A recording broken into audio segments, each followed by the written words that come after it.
ሰላም ጤና ይስጥልኝ ውድና ክቡራን ተመልካቾቻችን ከኢትዮጵያ ዜና አገልግሎት የዕለቱን ዜና ይዘን ቀርበናል። በቅድሚያም አርዕስተ ዜናዎቹ። ፕሬዝዳንት ታዬ አጽቀሥላሴ የሆራይዘን አዲስ ጎማ ማኑፋክቸሪንግን ጎበኙ።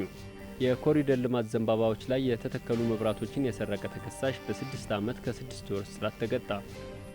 ሙሳ ፋኪ መሐመድ አፍሪካውያን በአህጉሪቱ ጉዳዮች ላይ የጋራ አቋም እንዲኖራቸው ለማስቻል ከፍተኛ ጥረት ማድረጋቸው ተገለጸ።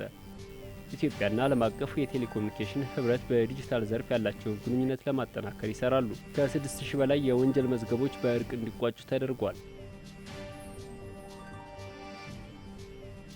ዜናዎቹን በዝርዝር እንመለከታለን። ከዜናዎቹ ጋር አህመድ መሐመድ አብሬያችሁ ቆያለሁ። ፕሬዝዳንት ታዬ አጽቀሥላሴ የሆራይዘን አዲስ ጎማ ማኑፋክቸሪንግን ጎበኙ። ፕሬዝዳንትና የኢትዮጵያ ጥራት ሽልማት ድርጅት የበላይ ጠባቂ ታዬ አጽቀሥላሴ የሆራይዘን አዲስ ጎማ ማኑፋክቸሪንግ ኃላፊነቱ የተወሰነ የግል ማህበርን ጎብኝተዋል። በጉብኝቱም የንግድና ቀጣናዊ ትስስር ሚኒስትር ዴኤታ አቶ እንዳለው መኮንን፣ የሚድሮክ ኢንቨስትመንት ግሩፕ ዋና ስራ አስፈጻሚ ጀማል አህመድ፣ የሆራይዘን አዲስ ጎማ ማኑፋክቸሪንግ ኃላፊነቱ የተወሰነ የግል ማህበር ዋና ስራ አስኪያጅ ሰለሞን አሰፋና የኢትዮጵያ ጥራት ሽልማት ድርጅት ዋና ስራ አስፈጻሚ ቴዎድሮስ መብራት ተሳትፈዋል። የኢትዮጵያ ጥራት ሽልማት ድርጅት ባዘጋጀው 11ኛው ዙር ሀገር አቀፍ የጥራት ሽልማት ውድድር የሆራይዘን አዲስ ጎማ ማኑፋክቸሪንግ ኃላፊነቱ የተወሰነ የግል ማህበር ለሁለተኛ ጊዜ የአንደኛ ደረጃ የልህቀት ዋንጫ ተሸላሚ መሆኑ ይታወሳል። የኮሪደር ልማት ዘንባባዎች ላይ የተተከሉ መብራቶችን የሰረቀ ተከሳሽ ተይዞ በ6 ዓመት ከ6 ወር እስራት መቀጣቱን የየካ ክፍለ ከተማ ፖሊስ መምሪያ ገለጸ።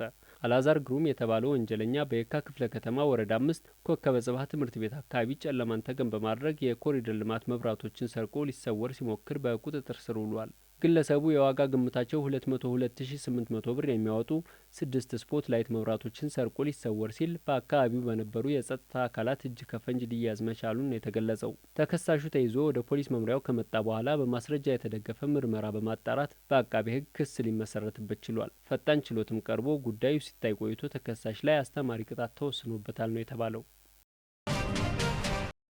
ተሰናባቹ የአፍሪካ ህብረት ኮሚሽን ሊቀመንበር ሙሳ ፋኪ መሐመድ አፍሪካውያን በአህጉሪቱ ጉዳዮች ላይ የጋራ አቋም እንዲኖራቸው ለማስቻል ከፍተኛ ጥረት ማድረጋቸውን የአፍሪካ ህብረት ሰራተኞች ማህበር ገለጸ። የአፍሪካ ህብረት ሰራተኞች ማህበር ፕሬዚዳንት ኑሁ እንዳሉት ሙሳ ፋኪ መሐመድ በህብረቱ ቆይታቸው የአፍሪካ ሀገራትን በማሰባሰብ በአህጉሪቱ ጉዳዮች ላይ የጋራ አቋም እንዲኖራቸው ለማስቻል ብርቱ ጥረት አድርገዋል። አዲስ የተመረጡት የህብረቱ ኮሚሽን ሊቀመንበርና ምክትልም የምንፈልጋትን አፍሪካ ለማየትና የጋራ ግቦችን ለማሳካት በትጋት መስራት ይጠበቅባቸዋል ብለዋል። የተዋሃደች የበለጸገችና ሰላማዊ አህጉር ለመፍጠር በሚደረገው ጥረትም የህብረቱ ሰራተኞች ኃላፊነታቸውን ለመወጣት በቁርጠኝነት እንደሚሰሩ አረጋግጠዋል። ተሰናባቹ የአፍሪካ ህብረት ኮሚሽን ሊቀመንበር ሙሳ ፋኪ መሐመድ የህብረቱ ሰራተኞች ማህበር ለሰጣቸው እውቅና ምስጋና አቅርበዋል። በቢሊዮን ከሚቆጠሩ አፍሪካውያን መካከል ህብረቱን ለመምራት መብቃት እድለኝነት ነው ያሉት ተሰናባቹ ሊቀመንበር የህብረቱ አባል ሀገራት መሪዎችና ድርጅቶች ላደረጉላቸው ትብብር ሁሉ ምስጋና አቅርበዋል። ባለፉት 8 የአፍሪካ ህብረት የኃላፊነት ቆይታ ዓመታትም የአህጉሪቱን ተጠቃሚነት ለማሳደግ ያለሰለሰ ጥረት ማድረጋቸውን ገልጸዋል። በዚህ ሂደት የአፍሪካ ህብረት ኮሚሽን ሰራተኞች ላበረከቱት እገዛና ጉልህ አስተዋጽኦም ምስጋና አቅርበዋል። ኢትዮጵያና ዓለም አቀፉ የቴሌኮሙኒኬሽን ህብረት በዲጂታል ትራንስፎርሜሽን ያላቸውን ትብብር ለማጠናከር እንደሚሰሩ ገለጹ። የኢኖቬሽንና ቴክኖሎጂ ሚኒስትር ዶክተር በለጠ ሞላ ከዓለም አቀፍ የቴሌኮሙኒኬሽን ህብረት የአፍሪካ ቀጠና ዳይሬክተር ዶክተር ኢማኑኤል ምናሴ በጽህፈት ቤታቸው ተቀብለው አነጋግረዋል። ውይይቱ በኢትዮጵያ የዲጂታል ትራንስፎርሜሽን ስትራቴጂ ትግበራ ላይ በትብብር መስራት በሚቻልበት ሁኔታ ላይ ያተኮረ ነው። ሚኒስትሩ እንዳሉት ኢትዮጵያ የዲጂታል ኢኮኖሚ ግንባታ ላይ ልዩ ትኩረት በመስጠት ከአጋር አካላት ጋር በትብብር እየሰራች ነው ብለዋል።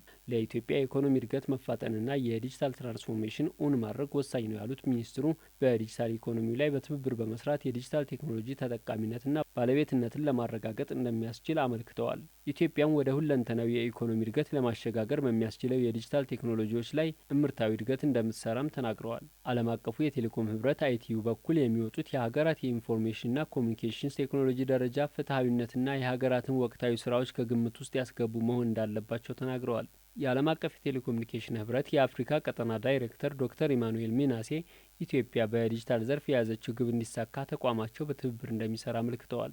ህብረቱ የኢትዮጵያ ዲጂታል ትራንስፎርሜሽን ትግበራን ለማሳለጥ እየተከናወኑ ላሉ ስራዎች ድጋፍ የማድረግ ፍላጎት እንዳለው ተናግረዋል። በመዲናዋ ባለፉት 7 ወራት በግል አቤቱታ የቀረቡ ከ6000 በላይ የወንጀል መዝገቦች በእርቅ እንዲቋጩ መደረጉን የአዲስ አበባ ፍትህ ቢሮ ገለጸ። የፍርድ ቤት መስማማት አገልግሎት የመፍትሄ ሀሳቦችን የሚያቀርብ የማቀራረምና የማስማማት ስራ በሚሰራ ባለሙያ አጋርነትና አደራዳሪነት የሚደረግ በነጻ ፈቃድ ላይ የተመሰረተ በፍርድ ቤት በተቋቋሙ የማስታረቅ አገልግሎት ቢሮዎች ውስጥ የሚደረግ የስምምነት ሂደት ነው። የአዲስ አበባ ፍትህ ቢሮ ኃላፊ ተክሌ በዛብህ ለኢዜአ እንዳሉት ወደ 8999 የሚጠጉ የወንጀል መዛግብት የመመርመርና የማጥራት ስራ ተሰርቷል ብለዋል። ከዚህም ውስጥ ምርመራቸው የተጠናቀቁ 7197 የግል አቤቱታ መዛግብት መሆናቸውን አንስተው 6292 መዛግብቶችን ጉዳያቸው በእርቅ መዝጋት መቻሉን ተናግረዋል። በግል አቤቱታዎችና በደንብ ጥሰት ክርክር ላይ ከነበሩ 3008 የወንጀል መዛግብት ውስጥ 2115ቱ በፍርድ ቤት ውሳኔ ማግኘታቸውንም ጠቁመዋል። ቢሮው በትምህርት ቤቶችና በተለያዩ አካባቢዎች የንቃተ ህግ ግንዛቤ በማሳደግ በስነ ምግባር የታነጸ ዜጋ የመፍጠር ስራዎችን እየሰራ እንደሚገኝ ገልጸዋል። ተመልካቾቻችን የዕለቱ ዘገባዎች እነዚህን ይመስሉ ነበር። መልካም ጊዜ